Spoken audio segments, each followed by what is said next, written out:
Baik, bismillahirrahmanirrahim. Saya buka dengan salam, ayah bunda, kawan-kawan sekalian. Assalamualaikum warahmatullahi wabarakatuh. Alhamdulillah. Allahumma lakal hamdu hatta tarda, walakal hamdu idha radita, walakal hamdu ba'dar ridha. Allahumma lakal hamdu wa ilaikal mushtaka, wa antal musta'an, wa la hawla wa la quwata illa billah. Allahumma salli wa sallim wa barik ala Muhammad wa ala alihi wa ashabihi ajma'in. Subhanaka la ilma lana illa ma 'allamtana innaka antal alimul hakim. Alhamdulillah Bapak Ibu, teman-teman sekalian, apa kabar malam hari ini? Boleh eh, tulis satu kata yang mewakili kabar Anda malam hari ini? Alhamdulillah, alhamdulillah, Masya Allah, sehat, bahagia, khawatir. Apa yang sedang dikhawatirkan? Apakah tema malam hari ini relate dengan yang sedang Bapak Ibu dan kawan-kawan rasakan? Saya rasa ini common pain ya. Ini pasti pernah kita rasakan. Rumit. Oh. Dan malam hari ini yang akan coba kita bahas adalah la takhaf atau jangan khawatir. Ya. Dan ini sebetulnya saling berkaitan. Masih ingat nggak sebagaimana yang pekan lalu sempat saya sampaikan, setidaknya dari sekian banyak belenggu dalam diri, induknya itu ada tiga. Yang pertama itu al-ghadab. Ya, al-ghadab itu belenggu amarah, dendam, kebencian, ya. Nah itu tiga-tiganya ini bisa jadi kendaraan setan kalau nggak kita waspadai. Semua harus pada porsinya. Sebagai manusia kita pasti merasakan semua ini. Tapi jangan sampai itu jadi belenggu yang akhirnya menyesakkan dada kita. Maka ini perlu kita lepas. Ya. Kemudian belenggu yang kedua itu al-huznu wal jaz'u atau sedih, kecewa, duka, bahkan sampai depresi, naudzubillah. Ya. Nah, di situ ilustrasinya hati yang patah, patah hati. Kemudian, nah ini sudah kita bahas kemarin ya, beberapa kaidah-kaidah penting untuk bisa mengatasi kesedihan. Ada yang masih ingat rumusnya apa? Kaidah untuk mengatasi kesedihan yang kemarin kita kupas? ABC. Apa itu ABC? Akui, ngaku, kenali rasa itu, sadari itu, kemudian eh, terima itu, izinkan itu, nggak perlu ditolak. Allow yourself to be human. Kemudian beri waktu, jeda. Dalam jeda itu kita melakukan self reflection. Dalam jeda kita berinteraksi dengan Quran, ya. Dan curhat. Curhat itu mengadu, mengadu kepada Allah. Karena Allah lah sebaik-baik tempat curhat. Jadi eh, teman-teman bisa melihat bagi yang pekan lalu belum hadir, rekamannya di channel YouTube PP Institute juga ada, tinggal diputar ulang ya. Atau linknya ada di channel Telegram saya. Atau di channel Instagram juga ada, saluran Instagram ya. Dan yang ketiga yang coba akan kita kupas malam hari ini kawan sekalian adalah al-khauf wal faz'u. Apa itu al-khauf wal faz'u? Rasa takut, rasa cemas, rasa khawatir. Ya, tadi juga ada yang sempat mention ya, anxiety. Ini jadi masalah zaman sekarang, istilahnya anxiety disorder gitu. Nah, ini juga perlu kita segera sadari dan kita lepas. Kalau enggak dia akan jadi belenggu yang mengunci langkah. Di antara kerjaannya setan itu kan memang nakut-nakutin kita. Semua dibikin takut. Makanya di situ saya ilustrasinya itu hati yang mengkerut gitu. Hati yang ketakutan. Nah, pertanyaannya, apa yang sedang kita khawatirkan? Beda loh ya kawan-kawan sekalian. Mengkhawatirkan urusan akhirat dengan mengkhawatirkan urusan dunia itu beda, rasanya beda. Ada sebuah statement dari Sayyidina Utsman bin Affan. Kalimatnya begini, hammud dunya zulmatun fil qalbi wa hammul akhirah nurun fil qalbi. Jadi kekhawatiran dalam urusan dunia itu akan menggelapkan hati. Tapi mengkhawatirkan urusan akhirat justru dia akan jadi cahaya bagi hati. Seperti paradoks kan. Saya sering sampaikan. Ini paradoks nih. Eh, makanya tapi seringkali hmm, kebanyakan kita tuh khawatirnya urusan dunia. Ini banyak juga yang nulis di kolom chat takut mati, takut mati. Nanti coba kita bahas ya. Ini menarik nih untuk coba kita bahas. Jadi adakah orang di dunia ini teman-teman yang tidak pernah khawatir? Ada nggak? Nggak ada ya.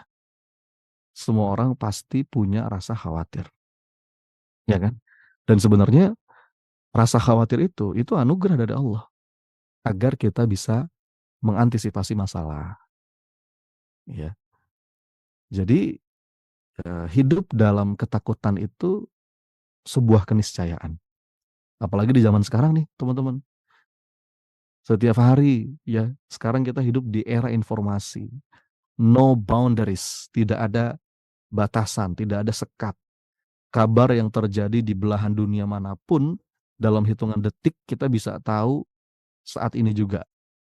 Dan setiap hari yang sering kita dengar tuh kabar-kabar buruk, berita-berita buruk, bener nggak sih? Memang berita yang kayak gitu-gitu tuh buat media tuh menarik banget, ya nggak? Ada satu kaidah dalam media itu bad news is a good news gitu. Berita buruk itu baik. Makanya kalau berita buruk tuh cepat disebar.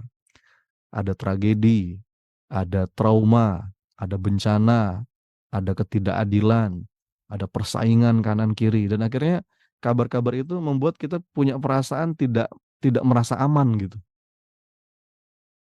Betul nggak? Kita jadi nggak ngerasa aman. Nah, akhirnya awalnya khawatir, membesar, membesar, membesar jadi rasa takut. Nah, ketika rasa khawatir dan rasa takut ini digabung, akhirnya orang ngalamin yang namanya stres, bahkan stres yang kronis gitu. Dalam keadaan stres, seseorang itu bisa ngambil keputusan yang tidak bijak. Makanya ini efeknya bahaya.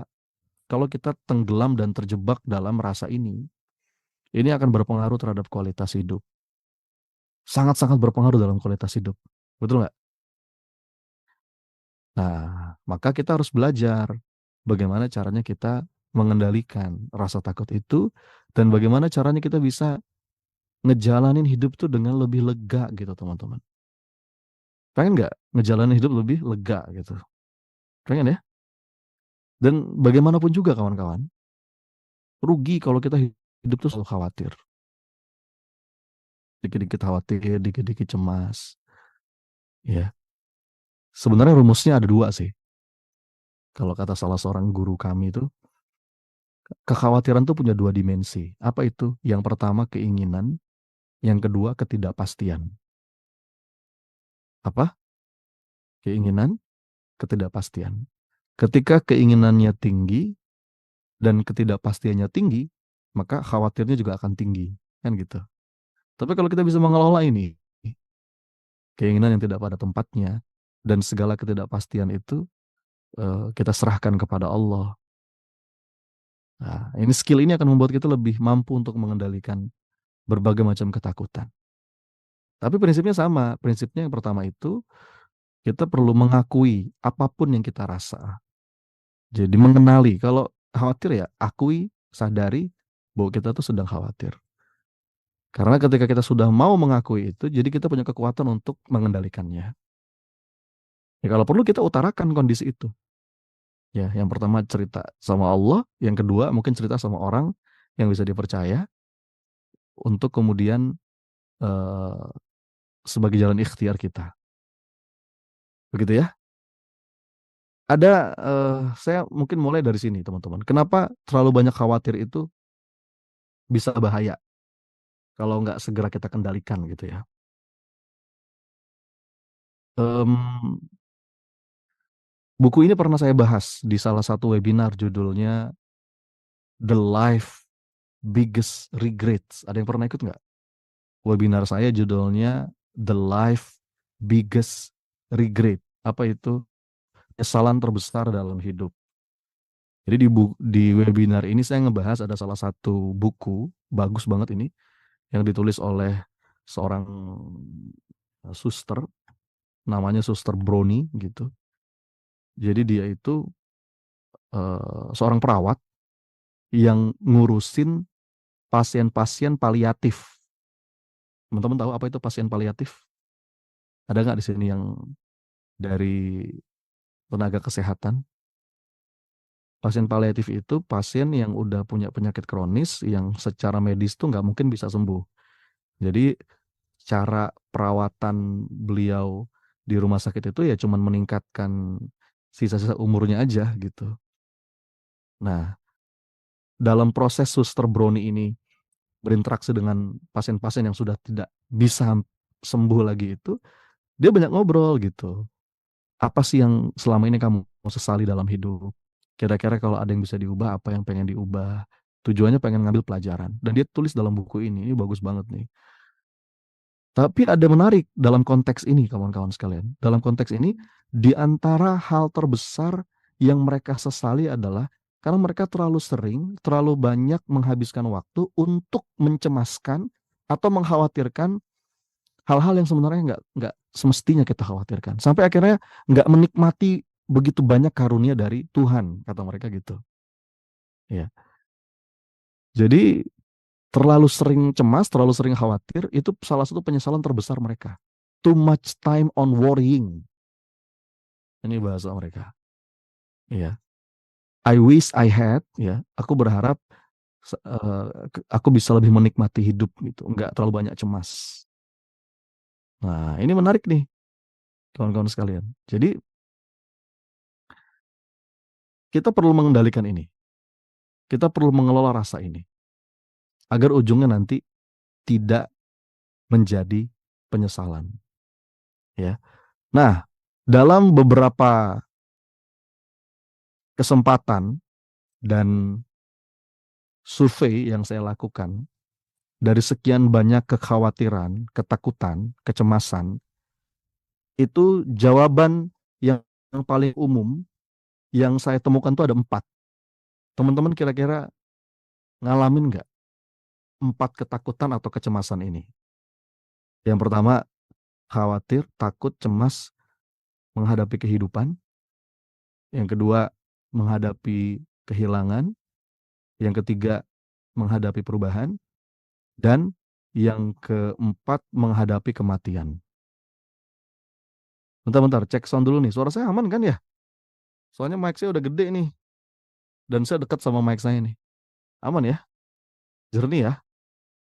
Nah, berarti kalau yang nggak aman, boleh jadi kemungkinan sinyal dari sana. Ya. Atau mungkin jangan-jangan ada telepon masuk. Itu bisa otomatis volume Zoom meetingnya jadi berkurang. Gitu. Aman ya, betul ya, jelas ya. Karena ini udah deket banget ini. Yang di YouTube juga aman ya. Boleh tinggalkan di kolom chat. Sampai mana tadi? Nah, ini 4 kekhawatiran, ketakutan, kecemasan sebagian besar orang yang setidaknya saya coba ajak ngobrol. Nggak, saya mau pastikan dulu kawan-kawan. Ini relate nggak dengan kita? Ada nggak di antara 4 ini yang juga sedang teman-teman rasakan? Ada nggak? Minimal salah satu. Atau jangan-jangan 4-empatnya. Takut menghadapi kehidupan, takut menghadapi perubahan, takut menghadapi kehilangan, dan yang terakhir, takut menghadapi kematian. Begitu kan? Nah, berarti relate ya. Bahasan kita relate ya malam hari ini ya. Sesuai dengan kebutuhan Anda ya. Jadi siap ya malam hari ini nyimak sampai akhir ya insya Allah ya. Kalau siap katakan bismillah di kolom chat. Teman-teman yang di YouTube juga tulis. Siap bismillah. Sambil saya minum dulu nih. Bismillah.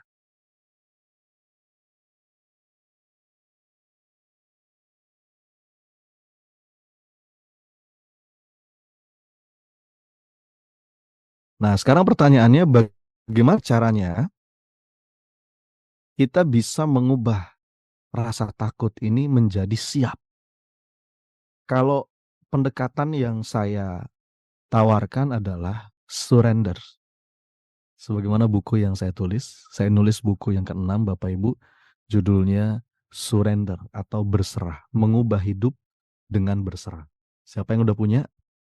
Ya, Alhamdulillah buku ini sudah cetak ulang ya. Saya rasa dalam waktu dekat akan cetak ulang lagi yang ketiga ini. Terima kasih atas apresiasi dari para pembaca sekalian. Bagi yang belum punya bukunya, monggo bisa didapatkan di PPA Book. Cari aja di Instagram PPA Book atau cari aja di marketplace. Kayaknya sih banyak yang jual itu buku Surrender. Nah, itu saya kupas tuntas diantaranya tentang bahasan ini. Bagaimana kita bisa mengubah takut menjadi siap dengan berserah. Berserah itu penawarnya, kawan-kawan. Mengubah hidup dengan berserah. Bagaimana kita bisa menitipkan segala kekhawatiran kita kepada Allah. Gitu. Dan sebenarnya eh, apa sih yang paling kita khawatirkan? Coba kita kupas pelan-pelan ya, teman-teman yang dirahmati Allah. Ada sebuah kalimat dari Imam Al-Ghazali yang ini buat saya, kalimat ini sangat mendamaikan, sangat menenteramkan, sangat menenangkan. Ya, what yours will find you.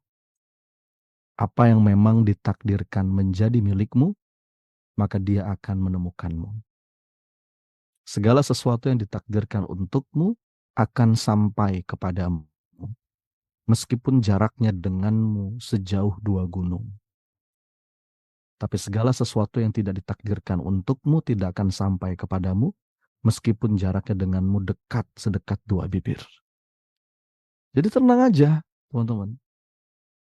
Kita berikhtiar, tapi dengan dada yang lapang. Ya. Berserah lapang dada, itu beriringan dengan fisik yang terus bergerak. Kemarin ketika saya tablik akbar di Solo ya, di acara miladnya FKAM bersama Mas Ari Untung, ada sebuah pertanyaan yang menarik. Mas Oni, kapan, apa batasannya? Kapan saya harus berlapang dada? Kapan saya harus fight? Kata dia begitu. Loh, saya bilang kenapa lapang dada itu harus diversuskan dengan fighting spirit? Ini beriringan. Bagaimana raga kita itu fight, tapi batin kita itu lapang. Bagaimana secara fisik kita itu bergerak, berkeringat, sungguh-sungguh, memberikan yang terbaik, tapi hatinya tenang, jiwanya berserah. Karena ini salah satunya.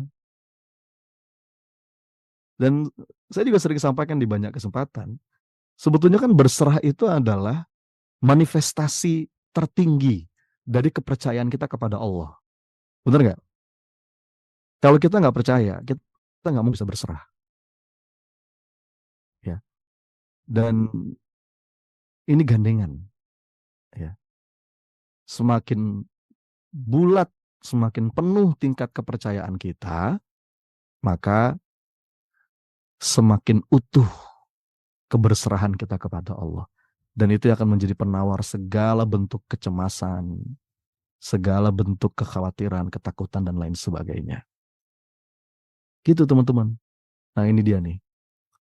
Bagaimana dalam Quran surah Al-Mulk misalkan, Allah menggandeng keimanan dan keberserahan. Qul Ar-Rahmanu amanna bihi wa alaihi tawakkalna. Katakan, dialah Allah Ar-Rahman. Kepadanya aku beriman dan kepadanya aku bertawakal, berserah. Artinya memang belief dan surrender ini gandengan jadi satu, nggak terpisah. Kita nggak mungkin bisa berserah sebelum kita percaya. Sekarang saya mau nanya Bapak Ibu, Ayah Bunda yang dirahmati Allah. Anda kalau mau nitip barang atau Anda mau menyerahkan satu barang, itu kira-kira kepada siapa? Kepada orang yang Anda percaya kan? Jadi fondasinya memang yang perlu kita bangun ini adalah belief sistemnya dulu. Keyakinan yang utuh, terutama keyakinan kepada Allah gitu. Dan memang yakin itu berlevel-level sih. Masalahnya tingkat kepercayaan seorang hamba itu memang berbeda-beda. Nah, kalau yang saya pahami paling tidak ada 4 nih. Tapi 4 level ini perlu kita sadari. Ini kira-kira kita baru sampai di level mana gitu.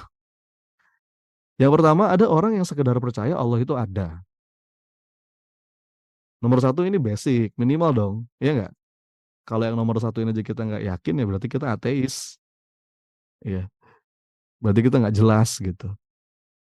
Insya Allah nomor satu kita percaya betul. Wong alam semesta ini adalah bukti keberadaan Allah. Ya, bagaimana mungkin alam semesta yang apa namanya sedemikian indah dan sangat teratur ya, tapi tidak ada penciptanya, nggak mungkin. Jadi sebetulnya dengan akal pun kita bisa menemukan Allah. Kalau logika sederhananya orang-orang Badui kan begini, ada kotoran unta, berarti ada unta, ya nggak? Ini ada kotoran unta nih, berarti ini ada unta lewat, kan logikanya gitu aja. Lah sekarang ini bumi begitu banyak yang kita lihat, alam semesta jelas sangat teratur, maka nggak mungkin kalau nggak ada yang menciptakan dan nggak ada yang mengatur. Jadi level satu dengan logik sederhana saja, sebetulnya banyak sekali dalil-dalil ateis yang bisa kita patahkan gitu. Tapi kan kita nggak cuma berhenti di situ, kita naik level dong. Bukan cuma percaya Allah itu ada, tapi percaya Allah pasti ngejaga kita. Allah Maha tahu apa yang kita rasa, dan Allah pasti akan memilihkan yang terbaik untuk kita. Benar nggak? Iya. Makin mantep tingkat kepercayaan kita, makin tenang hati kita. Dan makin bulat kita berserah kepada Allah. Kalau ada orang percaya Allah senantiasa ngejaga, Allah senantiasa ngelindungi, ya tenang dia. Kalau ada orang yakin betul Allah Maha tahu apa yang kita rasa. Bahkan la ahadun a'lamu bihammi aktsaru mi rabbi. Tidak ada yang lebih tahu segala isi hatiku, kegelisahanku, keresahanku, ketakutanku, kecemasanku melebihi Allah. Dia tenang. Allah tahu kok apa yang kita rasa. Ya. Makanya zikirnya itu ya Samiul Alim. Ini nanti kita bahas nih di mentorship lapang dada nih. Bab pertama ini tentang menyadari rasa, membangun keyakinan, spiritual awareness yang mantap. Dan Allah senantiasa pasti memilihkan yang terbaik. Ini level berikutnya. Jadi semua itu nggak harus selalu sesuai dengan pilihan kita.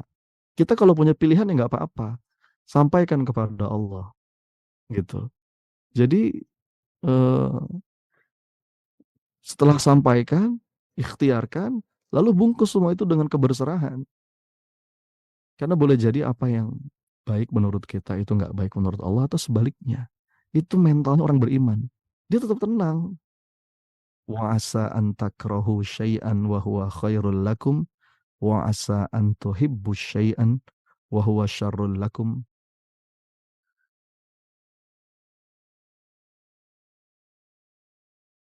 Wallahu ya'lamu wa antum la ta'lamun. Jadi pasti Allah milih yang terbaik. Allah yang Maha tahu.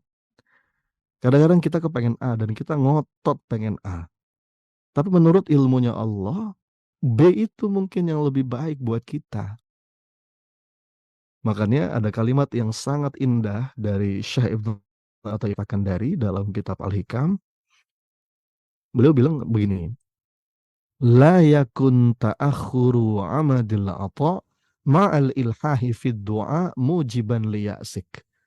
Jangan sampai seakan-akan keterlambatan pengabulan Allah, diakhirkannya pengabulan Allah atas doa yang sudah sungguh-sungguh engkau lantunkan, lalu membuat engkau putus asa. Jangan. Kenapa? Fahuwa dhaminalakal ijabah. Karena Allah telah menjamin pengabulan doa. Allah sudah menjamin pengabulan doa. Ada lanjutan kalimatnya. Apa lanjutan kalimatnya? Fima yakhtaruhu lak la fima takhtaru li nafsik. dengan apa yang dia pilih untukmu dan bukan dengan apa yang kau pilih. Wa fil waqtil ladzi yurid la fil waqtil ladzi turid. Ya, pada waktu yang dia kehendaki bukan pada waktu yang kau kehendaki. Jadi relax aja. Kadang-kadang ya Bapak Ibu, bentuk pengabulan doa kita itu kita dihindarkan dari musibah. Saya sering sampaikan ini. Nggak ada yang tahu loh. Siapa tahu harusnya kemarin kita kecelakaan. Bisa jadi nggak? Bisa jadi itu. Kemarin kita kecelakaan.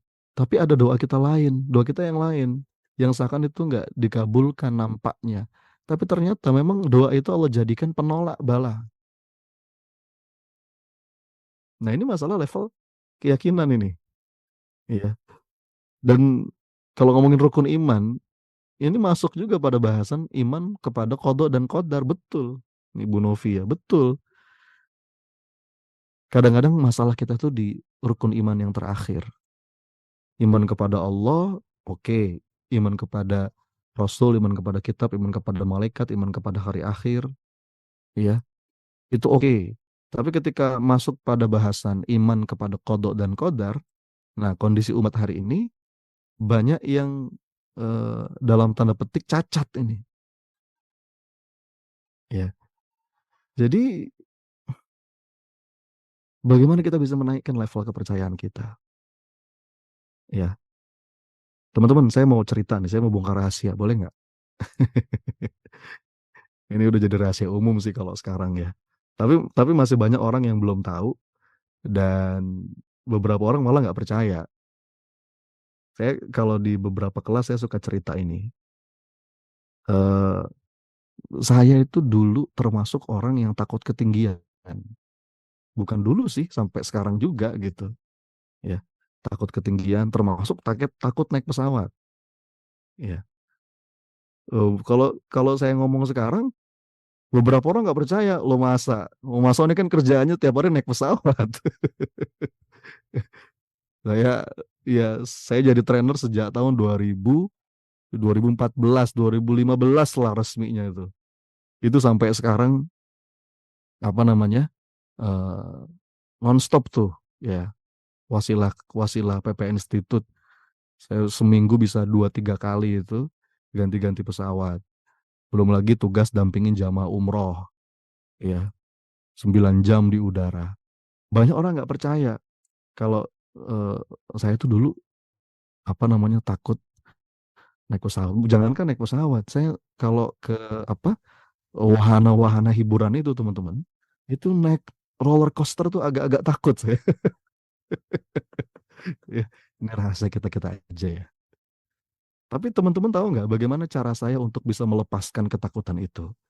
Kalau saya, caranya doa sama Allah. Ya. Saya sampai cari itu betul. Ada nggak sih doa-doa yang itu relate betul dengan segala ketakutan saya? Oh, saya nemu. Ternyata doanya ada. Saya sampai hafalin doa ini. Ya. Orang itu kan kalau takut itu kan mikirnya macam-macam ya. Dan Masya Allah, Rasul kita luar biasa. Doanya ada loh. Saya sampai hafalin betul. Allahumma inni a'udzubika minat taraddi wal hadmi wal gharaqi wal hariq. Wa a'udzubika ayyatakhabbatani syaitan indal maut. Wa a'udzubika an amuta fi sabilika mudbiran. Wa a'udzubika an amuta ladighan. Ya Allah, aku berlindung kepadamu dari terjatuh dari ketinggian, tenggelam, kebakar, tertimpa sesuatu. Itu kan yang kita takutin, benar nggak? Kita berlindung kepada Allah. Dan nggak tahu ya Bapak Ibu, saya tuh kalau udah doa sama Allah, habis itu udah tenang. Udah hilang rasa takut saya. Kenapa? Karena saya yakin betul Allah tuh dengerin doa saya. Dan Allah pasti jagain saya. Ya. Nggak mungkin. Wong saya minta tolong sama temen aja ditolongin kok. Ya. Ini doanya ada Bu di slide Bu. Nggak usah ditulis. Ya. Tinggal di screenshot aja. Masa kita minta sama Allah terus Allah nggak dengar? Nggak mungkin. Atau mungkin doa yang setiap pagi petang tuh. Kalau kita banyak takut nanti begini, nanti begitu. Doa tuh yang zikir pagi petang. A'udzu bikalimatillahi tammati min syarri ma khalaq. Bismillahilladzi la yadurru Ma'asmihi syai'un fil ardi wala fis sama wa huwas samiul alim. Bahkan ujung kalimatnya wa huwas samiul alim. Allah itu maha mendengar, Allah maha tahu. Ya. Jadi kalau buat saya, doa itu obat cemas. Doa itu tanda percaya. Doa itu bukti berserah.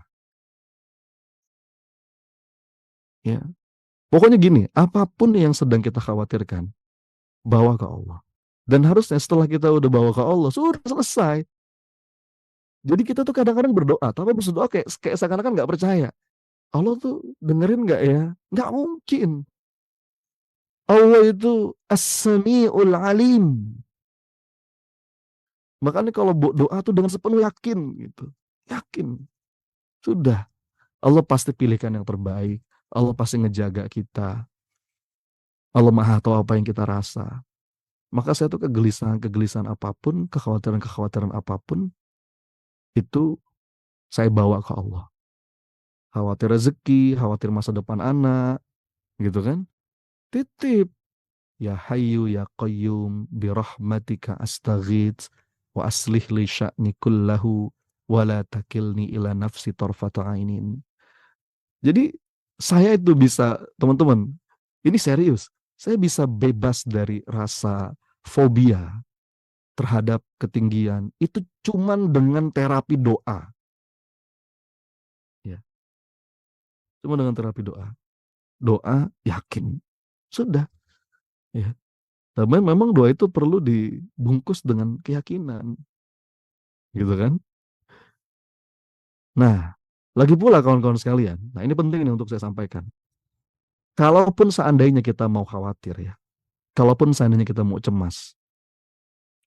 Sebetulnya yang perlu kita khawatirkan itu adalah penyesalan.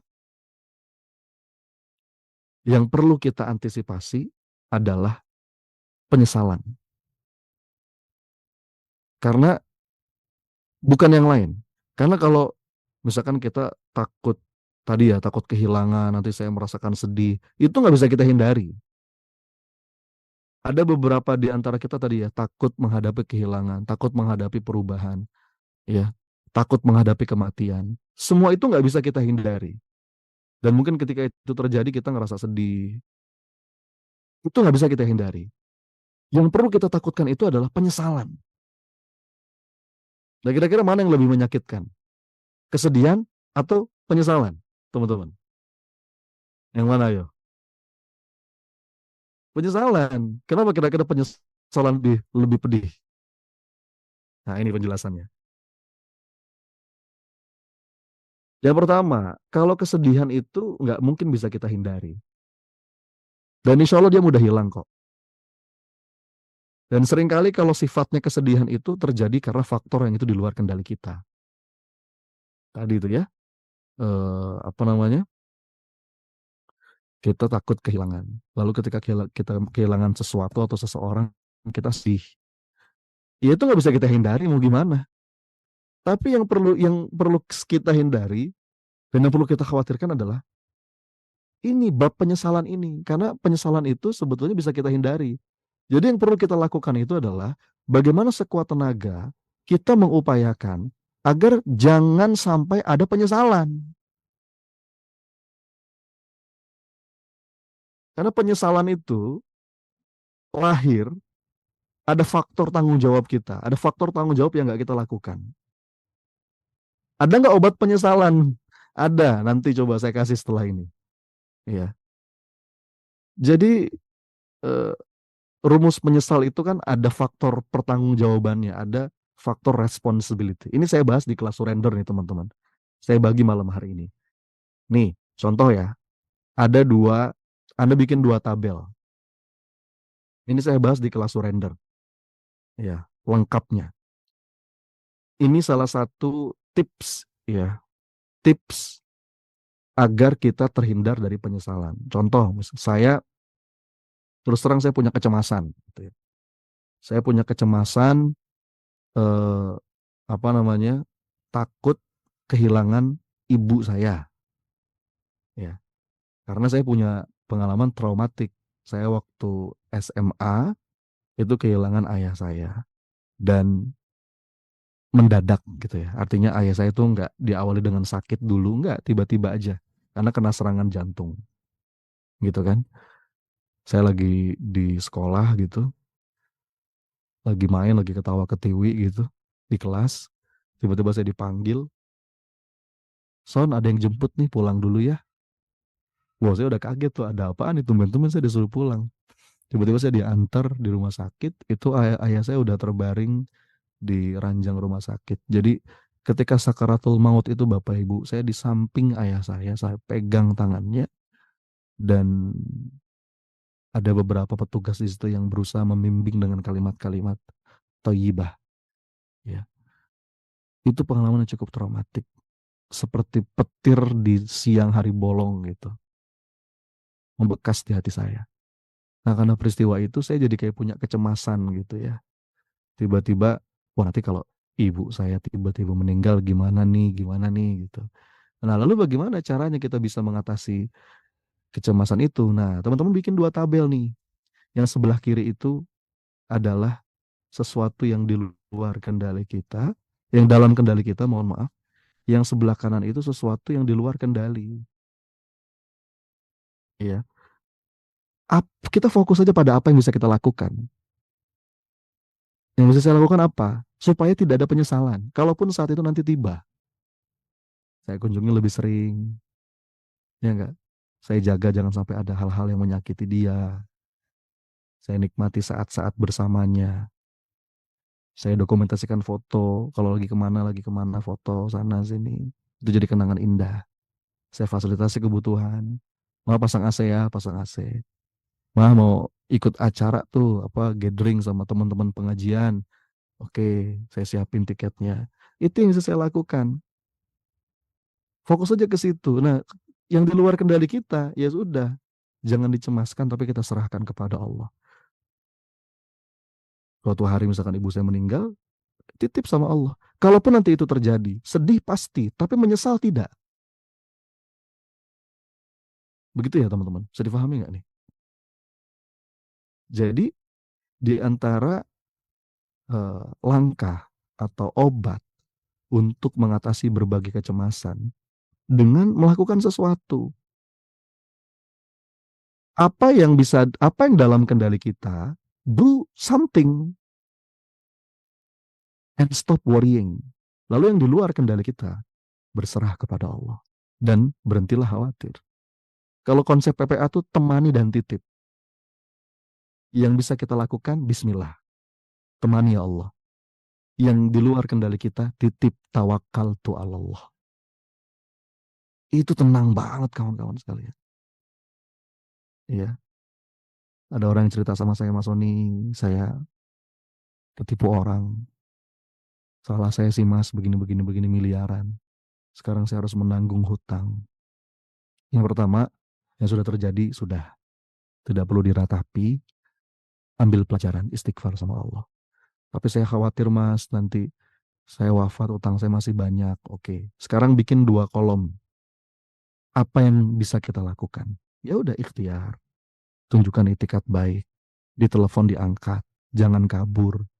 Siap bertanggung jawab. Katakan bahwa saya nggak kemana-mana. Saya siap dihubungi kapanpun. Bahkan dicaci maki, ya udah nggak apa-apa, diterima aja. Ya. Kalau ada lebihan, bayar, transfer, walaupun receh gitu. Itu yang bisa kita lakukan. Yang di luar kendali kita apa? Segala bentuk ketakutan yang itu nggak bisa kita jangkau, kita titip sama Allah. Suatu saat nanti Allah buka jalan. Yakin dan titip sama Allah. Jadi ada can do, ada cannot do. Yang bisa dilakukan, lakukan sesuatu. Ya. Coba apa contoh yang sekarang teman-teman khawatirkan? Bagi menjadi dua tabel ini, itu lebih menenangkan. Ya. Saya takut Mas ujian nggak lulus. Yang bisa dilakuin apa? Belajar. Ya udah belajar. Yang di luar kendali, lulus apa enggak, ya serahin aja ke Allah. Yang penting kita fokus pada amal-amal yang bisa kita lakukan. Dan itu jadi amal soleh nanti. Ya. Wah mas saya divonis dokter begini. Oke, saya khawatir begini. Oke. Apa yang bisa dilakukan? Berobat, ya udah berobat. Ya. Terapi, ya udah terapi. Lakuin yang bisa kita lakuin. Ya. optimalkan di bab itu. Yang di luar kendali kita, apakah penyakit kita sembuh atau enggak usah dicemaskan, titip aja sama Allah. Ya, jadi begitu. Ini penting nih. Ya, makanya tetap kalimatnya, kaidah awalnya diingat lagi. Tadi kan saya udah ngomong. Kadang-kadang kita tuh pengen A, kita maksa pengen A, pokoknya harus A. Nggak begitu. Doa tuh nggak begitu, kawan-kawan. Doa tuh bukan mendikte Allah. Doa itu mengungkapkan. Kita tuh kebanyakan kena sindrom tuh harus sitis. Seakan-akan kita doa A, seakan-akan harus dikabulkan A. Loh, kita ini siapa? Kita ini hamba. Dan Allah yang paling tahu apa yang terbaik untuk kita. Gitu. Ya. Siapa bilang sakit lebih buruk daripada sehat? Belum tentu loh. Kadang-kadang justru dalam keadaan sakit kita malah kejaga semuanya. Nggak bikin dosa. Iya nggak? Siapa bilang apa namanya, kehilangan anak itu buruk? Belum tentu. Boleh jadi itu jadi kunci surga buat kita. Iya nggak? Ada sebuah hadis bahkan kata Allah, siapapun yang kehilangan buah hatinya, kemudian dia ridho dan dia mengucap innalillah wa inna ilaihi rajiun, dia memuji Allah, maka Allah udah bangunkan rumah di surga untuknya. Jadi gini loh, kita tuh terkadang melihat sudut pandang baik atau tidaknya dengan kacamata nafsu kita. Enggak. Orang yang berserah tuh yakin tadi Allah senantiasa memilihkan yang terbaik. Ya. Bukankah salah satu wisdom yang paling tinggi dalam hidup itu kita ngaku kita ini terbatas dan kita menyerahkan masalah yang kita hadapi kepada Allah. Dan inilah ujian keimanan. Seringkali inilah ujian keimanan, kawan-kawan sekalian. Jadi, do something and stop worrying. Nah, ini saya bahas nih di kelas surrender nih, mengenai ini. Dan tentang kematian. Nah, ini. Tadi kan juga, apa namanya, banyak ya yang share di kolom chat, misalkan mencemaskan, mengkhawatirkan tentang kematian. Dan setiap kita pasti ada rasa inilah ya. Oh, saya juga sama, setiap kita sama. Tapi mungkin ada beberapa sikap yang bisa kita bahas untuk mulai menata hati kita, ya, terkait dengan ketakutan kita, takut mati tadi, ya. Ada 4 sikap nih terkait mati. Kenapa ini penting sih, teman-teman? Ini mungkin topik yang aneh ya, kesannya untuk kita bahas. Tapi sangat penting loh untuk bisa menguasai topik ini. Setuju nggak, teman-teman? Ini topik yang jarang dibahas, tapi menurut saya sangat penting untuk kita bisa menguasai topik ini. Kenapa kira-kira? Karena setiap kita pasti mati. Betul nggak?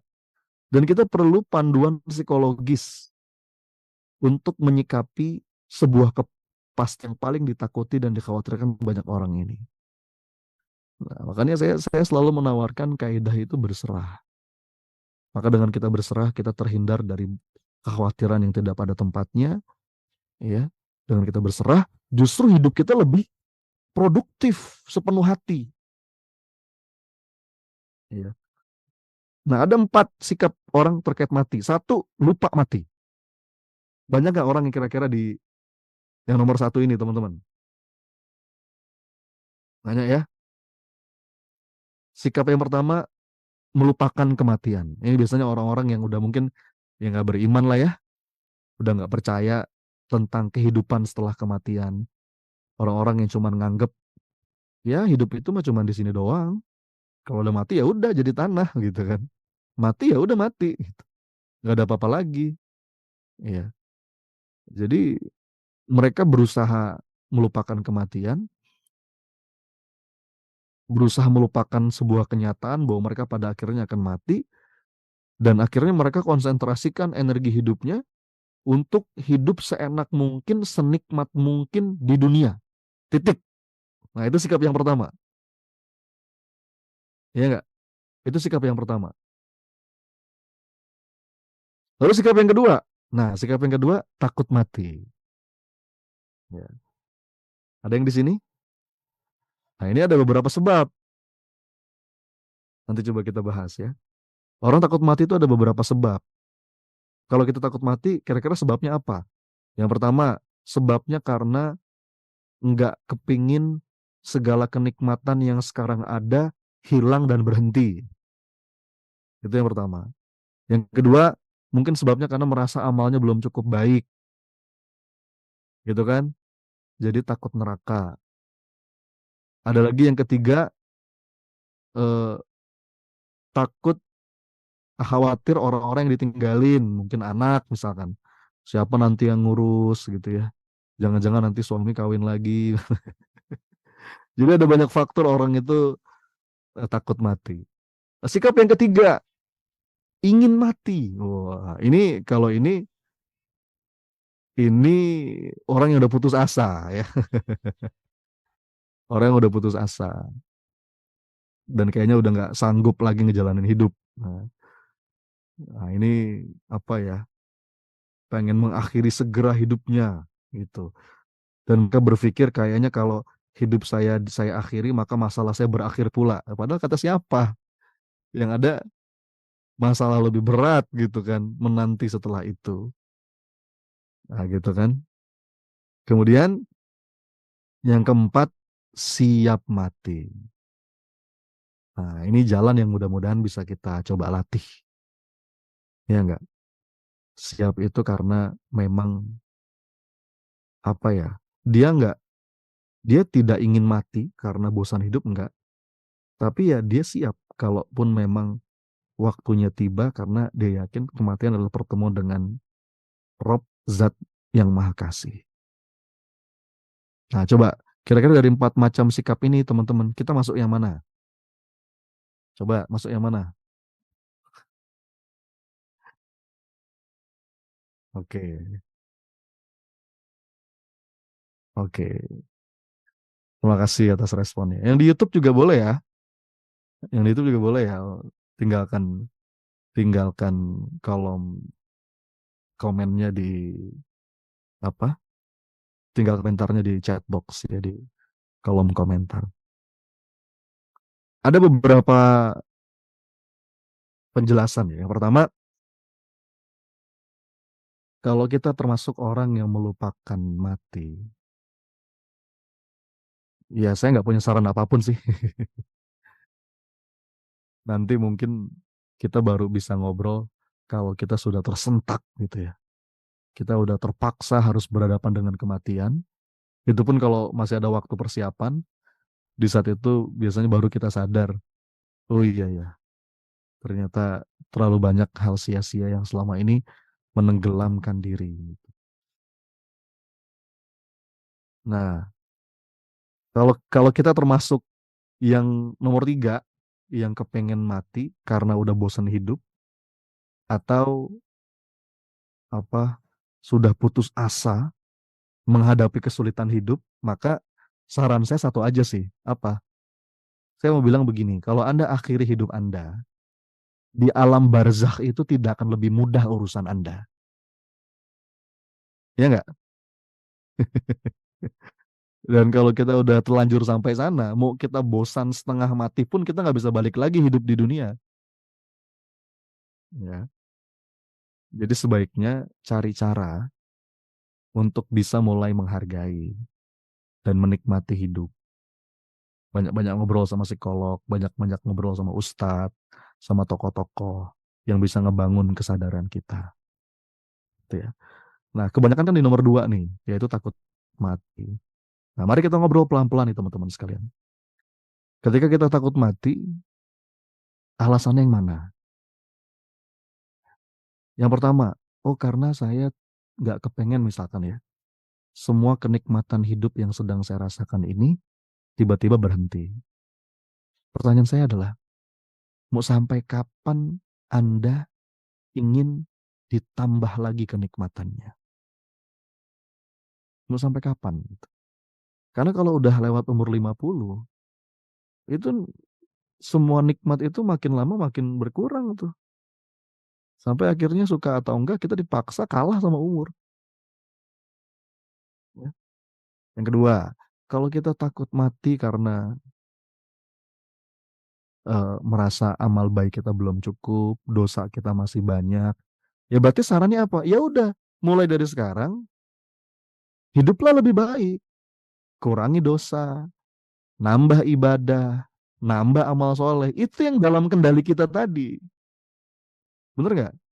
Dan nggak akan pernah ada satu kata cukup baik untuk hati. Karena kalaupun kita sudah merasa cukup baik, berarti kita bukan orang baik tuh. Sebaliknya, kalau kita masih merasa kurang baik, itu insya Allah kita udah di jalan yang benar. Tinggal ditambah ikhlasnya, berserahnya, syukurnya. Dan kalau kita, oh saya merasa khawatir mas, nanti nasib orang-orang yang di sekitar saya, yang saya tinggalkan, anak-anak saya, kanan, kiri, depan, belakang. Saya mau bilang begini, loh emangnya siapa yang ngejaga dan ngasih rezeki orang-orang itu selama ini? Emangnya kita, Allah apa kita? Betapa banyak cerita anak-anak yatim itu justru malah sukses hidupnya. Bener nggak?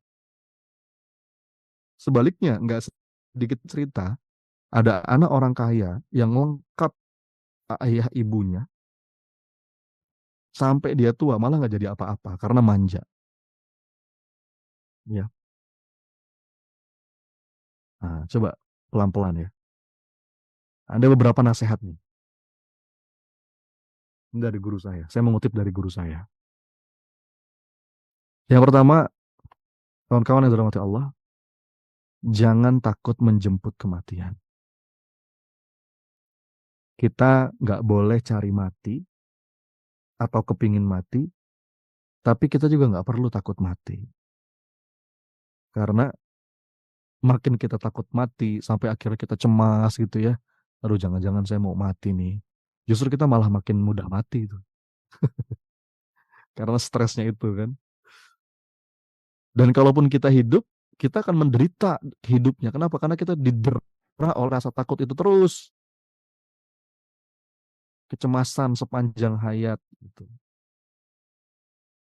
Kalau kata guru kami, Bapak Ibu, sebetulnya kan mati itu adalah jembatan untuk bertemu dengan Sang Maha Kekasih. Jadi mestinya kita sambut dengan bahagia, ya, ketemu eh, sama Allah yang selama ini ngurusin kita. Tapi Mas, dosa saya masih banyak. Nanti dululah, nanti-nanti aja.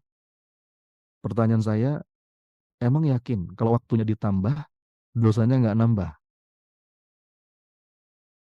Ya. Kalau emang sudah tahu begitu, ya udah segera tobat. Jangan tunda-tunda. Ya. Kita ngomong bekal belum cukup, Mas. Bekal belum cukup. Tapi kita nggak berbenah,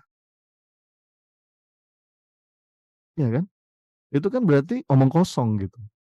Kalau emang kayak gitu ya udah, tobat, benahi semua, gitu kan? Apakah kita bisa menjamin kalau memang umur kita dipanjangkan, terus dosa kita nggak nambah?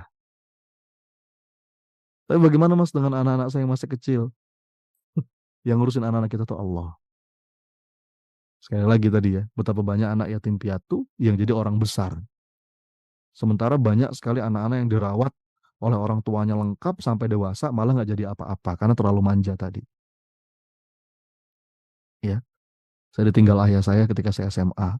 Saya melihat beberapa teman-teman yang dari kecil nggak punya sosok orang tua tapi jadi sosok yang tangguh, tough luar biasa. Rasulullah bahkan eh, yatim piatu, ya sejak kecil, tapi jadi sosok yang betul-betul hebat. Jangan merasa rezeki itu dari kita, enggak, Allah yang ngurus semuanya. Kita hanya wasilah. Tapi sayang nih Mas, saya belum cukup puas di dunia gitu misalkan ya. Ada kalimat begitu. Loh, teman-teman sekalian tahu nggak? Di alam barzakh itu bisa jauh lebih indah dibandingkan di dunia. Asal kita benar amalnya. Bener nggak? Asal kita benar amalnya. Udah gitu nggak perlu pakai kerja, nggak harus ngurusin tetek bengek kerewetan hidup di dunia gitu. Makanya eh, apa ya, santai. Dan ini perlu dilatih memang.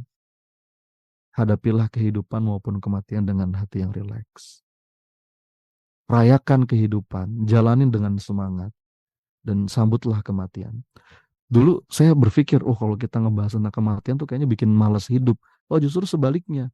Orang yang ketika kita ngebahas bab ini, kita akan produktif karena kita sedang nyiapin bekal. Ya enggak?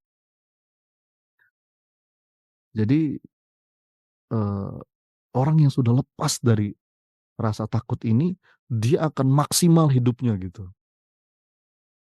Gitu. Jadi orang yang ingat mati justru akan membuat dia semangat hidup. Karena dia tahu satu-satunya kesempatan untuk ngumpulin bekal itu adalah ketika hidup. Lalu yang kedua, jangan terlalu sedih ketika ditinggal orang yang terkasih. Ya, pasti akan terjadi gitu. Yang penting do your best tadi. Masih ingat ya kolomnya ya. Apa yang dalam kendali kita, kita lakuin yang terbaik. Do your best and be your best every day. Sehingga kalaupun saat itu tiba, kita sudah berusaha memberikan yang terbaik. Bersikap yang terbaik apa yang bisa kita lakukan. Nggak ada penyesalan. Ya, sedih boleh, sedihlah secukupnya. Menangis boleh, menangis saja sepuas-puasnya, nggak masalah. Asal nangisnya bukan nangis protes ya. Tapi nangis itu nangis ridho, nangis pasrah. Makin kita nggak terima, makin kita menderita. Tapi makin kita ridho, kita akan makin ngerasa lega. Jadi kawan-kawan sekalian, maksudnya apa? Hiduplah sepenuh-penuhnya hari ini gitu loh. Itu pesan saya sih untuk diri saya sendiri ya. Dan juga untuk semuanya. Hiduplah sepenuh-penuhnya hari ini.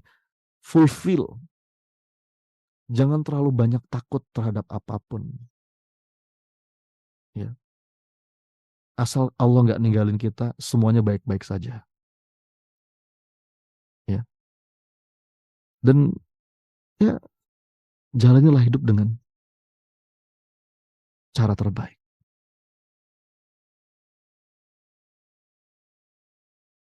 Lalu hiduplah dengan cara tertentu yang akan membuat kita nggak menyesal. Lakukan yang terbaik, apa yang bisa kita lakukan. Jadilah versi terbaik dari diri kita, gitu ya. Menjadi ahsani takwim, kita kontribusi sebesar-besarnya dalam ibadah dan amal soleh. Kita baktikan diri kita untuk Allah. Jadi yang ada di pikiran kita tuh bagaimana ya kita bisa mengoptimalkan sisa umur itu supaya jadi amal soleh. Jadikan setiap kejadian itu menjadi sebab untuk bisa berharap semoga dengan ini Allah ridho. Semoga dengan ini Allah ya makin sayang sama hamba.